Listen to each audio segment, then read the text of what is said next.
السلام عليكم، ازي حضراتكم؟ عاملين ايه؟ فيديو جديد مع بعض من فيديوهاتنا ازاي تشطب شقتك. نتكلم عن نقطة مهمة جدا، نقطة ازاي نهتم بتأسيس الكهرباء اللي تفيدني في العفش بتاعي. ساعات كتير الفترة الأخيرة يا جماعة بنلاقي العفش نازل في ليد بروفايل، سواء كان دريسنج روم، سواء دولاب عادي في ماستر بيدروم، في تي في يونت، في وحدات بتاعت مطبخ، حاجات كتير جدا. فالحاجات دي لو مش متأسس لها كهرباء من الأول بتبقى مشكلة. تيجي تجيب النيش جواه مثلا ليد بروفايل، عايز تشغل مش لاقي مصدر كهرباء.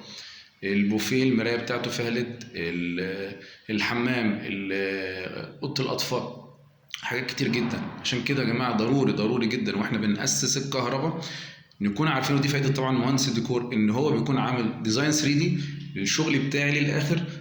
فبيبقى عارف هنا مثلا انا هجيب وحده كذا فيها اضاءه، مثلا هنا هعمل دريسنج فمحتاج اضاءه، فبيدي اوردر للكهربائي، هنا عايز مصدر كهرباء، هنا عايز فيشه، هنا عايز ماسوره كهرباء. فضروري كده عشان مش بعد ما نخلص نبدا نقول يا ريت اللي جرى مكان.